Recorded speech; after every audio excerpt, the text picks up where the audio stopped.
We're going to create fact families for multiplication and division of fractions. Our first question A asks us to multiply two fractions to equal a third.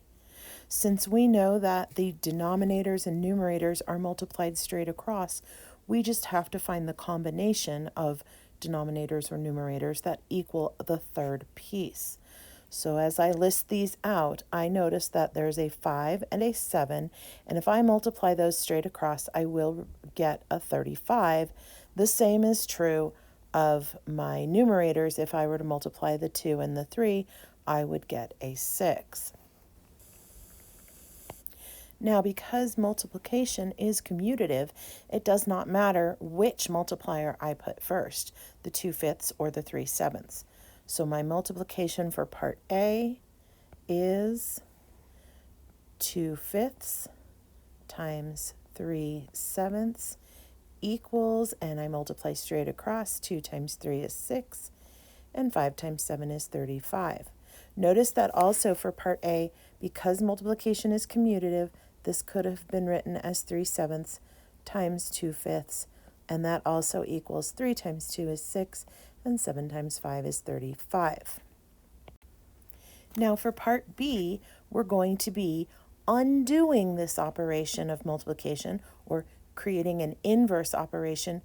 The opposite of multiply is divide. So for part B, what we're going to do is we're simply going to invert one of our two fractions and divide our answer from our multiplication problem.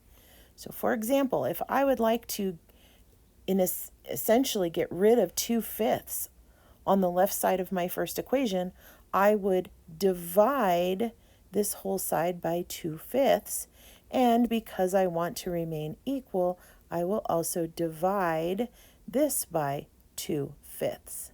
So as I write that out, 2/5 divided by 2/5, anything divided by itself is just equal to 1. So they're going to simplify, and I'll be left with 3/7 is equal to 6/35, and then divided by 2/5.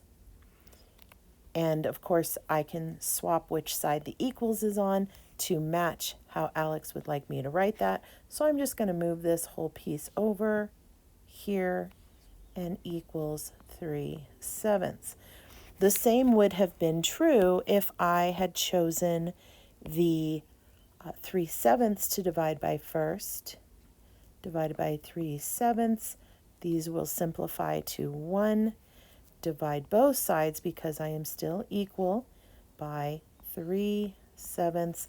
And again, I can write this out as 2/5 equals 6/35 divided by 3/7. And of course, I can still move my equals over to match how Alex would like me to write it. So this whole thing would be equal to 2/5.